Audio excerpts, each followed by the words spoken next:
Hello, I'm Meredith Howard, and I am the head of the planning section here at the Central Valley Water Board.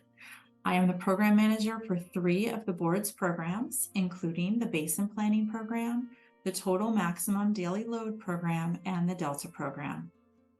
The planning programs focus on the water quality control plans, or what we call the basin plans for short. The basin plans provide the foundation for all Central Valley Water Board regulatory actions because they identify the beneficial uses of surface and groundwater and the water quality objectives to protect those uses. The basin plans also contain implementation actions to achieve water quality objectives and monitoring and surveillance program plans to ensure implementation actions are effective at restoring water quality. The Central Valley region has two different basin plans, one for the Sacramento and San Joaquin River basins and one for the Tulare Lake Basin. The goals of the Basin Planning Program are to establish regulatory policies, frameworks, and programs that will preserve and enhance water quality and protect the beneficial uses of water. Ultimately, many Basin Planning Program projects result in amendments or changes to the basin plans. The Basin Planning Program currently focuses on several high-priority water quality topics, including the Central Valley Salinity Alternatives for Long-Term Sustainability, or the CV SALTS program, designating waters for tribal beneficial uses, assessments for biostimulatory substances or nutrients, and harmful algal blooms. The Central Valley Water Board's Racial Equity Resolution identifies a couple of program goals. One of those goals is to update the basin plans to include references to both state and regional water boards' racial equity resolutions and to insert references to existing tools to identify disadvantaged communities. Another goal is to continue to prioritize the designation of tribal beneficial uses of water and to develop culturally relevant community outreach to promote meaningful civil engagement from potentially impacted communities. Now I'm going to switch and discuss the Total Maximum Daily Load Program, or the TMDL program for short. The goal of the TMDL program is to protect and restore surface waters through water quality assessments that identify impairments to beneficial uses of water.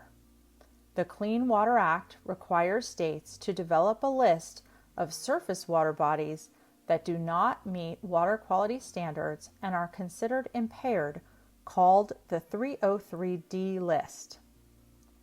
Once water bodies are listed as impaired, control programs, or TMDLs, are developed and implemented to address the water quality impairments and restore water quality.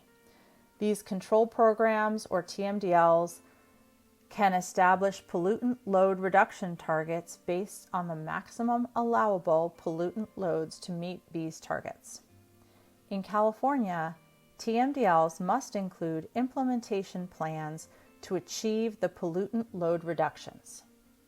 The TMDL program focuses on the highest priority pollutants in the Central Valley, including pesticides, mercury, salt, selenium, low dissolved oxygen, and nutrients. Now I'm going to switch and discuss the Delta program. The objectives of the Delta program are to improve and protect water quality in the Sacramento-San Joaquin River Delta through coordinated monitoring, coordination with other agencies with jurisdictional authority in the Delta, and through Central Valley Water Board actions. The Delta program focuses on implementing the Central Valley Water Board's 2014 Delta Strategic Work Plan and the Delta Nutrient Research Plan. Projects are developed based on the needs identified in these two board-adopted documents. The current projects focus on understanding beneficial use impairments and collecting information to identify management options. These projects focus on harmful algal blooms and nutrient management to fulfill data gaps identified in the Delta Nutrient Research Plan.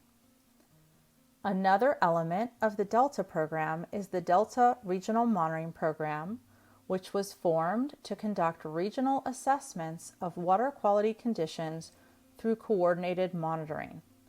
The Delta Regional Monitoring Program collects information on a wide variety of water quality issues, including pesticides, toxicity, mercury, nutrients, and contaminants of emerging concern. The Delta program efforts also focus on implementing racial equity goals, which include tracking participation with disproportionately burdened BIPOC communities impacted by harmful algal blooms and nutrients, developing collaborations and partnerships with citizen scientists and BIPOC communities, and using vulnerability tools as part of data analysis. Another goal is to add an environmental justice member to the Delta Regional Monitoring Program committees. That concludes the overview of the Central Valley Water Board's planning programs.